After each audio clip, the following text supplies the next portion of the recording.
In today's interconnected world, one force silently impacts every transaction, every decision, and every household budget. From the cost of groceries in crowded marketplaces to the market prices displayed at fuel stations, inflation shapes our daily lives in ways we often overlook. This video talks about the understanding of inflation, including its causes, measurement, and types. Have you ever wondered why prices seem to keep on rising? Whether it's the cost of food, fuel, or housing, inflation impacts all of us.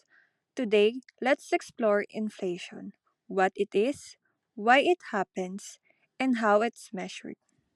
When Jollibee first introduced its iconic Yum Burger in 1978, it was just a simple treat that cost just 1 peso. Fast forward to today, and that same burger now sells for 78 pesos. That's a staggering increase of 7,700% over the years. This dramatic price jump isn't just about burgers. It is a reflection of how inflation affects our economy and purchasing power. What seems affordable decades ago now feels like a luxury, highlighting the evolving cost of living over time. Now that you have seen what inflation looks like, let us further watch a short video clip that shows how inflation affects the livelihood of the Filipinos. 2 years of pandemic lockdowns, and now soaring prices. Paul Di Baltasar says he used to be able to provide enough for his family.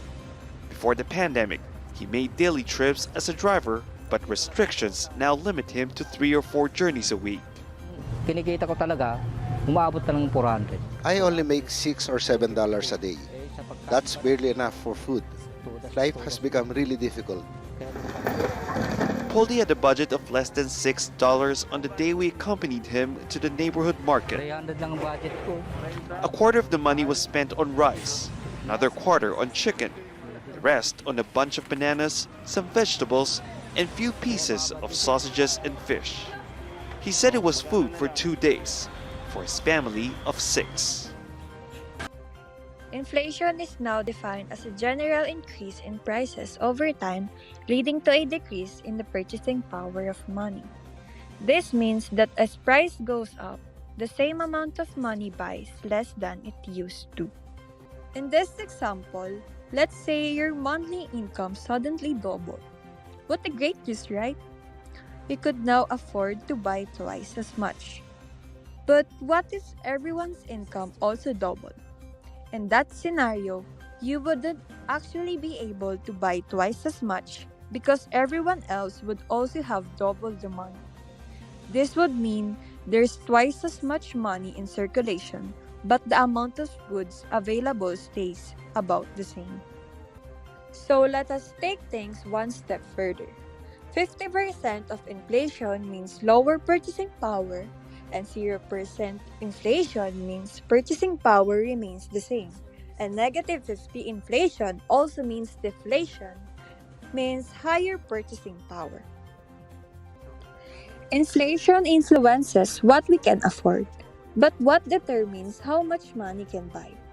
Renowned economist John Maynard Keynes believed that inflation starts slowly, creating a window of opportunities for consumers and business to benefit before prices rise rapidly. In relation to this, window opportunities somehow correlated with the purchasing power of an individual. So, what purchasing power is? It is the capacity of an individual to use the resources for their purchasing of goods and what they desire. Have you ever wondered why does inflation occur? There are three primary causes of inflation, and these are: first was the cost push inflation. This happens when production costs increase, making goods and services more expensive. For example, a rise in oil prices directly impacts transportation, manufacturing, and agriculture, causing higher costs across the industries. Second is the demand pull inflation. This occurs when people have more disposable income or credit. leading to increased demand for goods and services. For instance, during periods of economic growth or after government stimulus measures, consumers spend more, creating pressure on businesses to meet the higher demand. If supply cannot keep up with this increased demand, prices begin to rise, fueling inflation. This often referred to as too much money chasing too few goods. Lastly is the printing money. When governments print excessive amounts of money, it increases the overall money of supply, reducing the purchasing power of the currency. This often occurs when the economic crisis or wars, when governments seek to finance spending without raising taxes. The excess money in the circulation leads to higher demand for goods. But if production doesn't increase proportionately, prices rise. Moving on, let us now explore the different types of inflation. First one is the stagflation, a troubling mix of high inflation, unemployment, and stagnant economic growth. Second one is the hyperinflation. It is extreme inflation where prices rise rapidly, sometimes over 50% monthly, making even basic necessities unaffordable.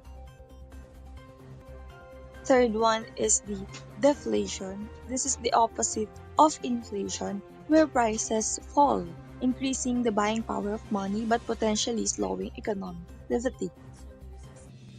Continuing, inflation is measured using indices like Consumer Price Index, Wholesale Price Index, and Producer Price Index. Let us further discuss these three price index. First one is the Consumer Price Index or CPI, which tracks the price of everyday goods and services. Second one is the Wholesale Price Index or WPI. It measures price changes before goods reach consumers. Lastly is the Producer Price Index or the PPI, which monitors price changes from the perspective of producers. Understanding inflation is crucial. It affects our daily expenses, savings, and financial planning. By staying informed about its causes and impact, we can make better decisions to navigate a changing economy. Now, to end this discussion, we have prepared a mini quiz to all of you to test your understanding about inflation. Come on, let's try it out.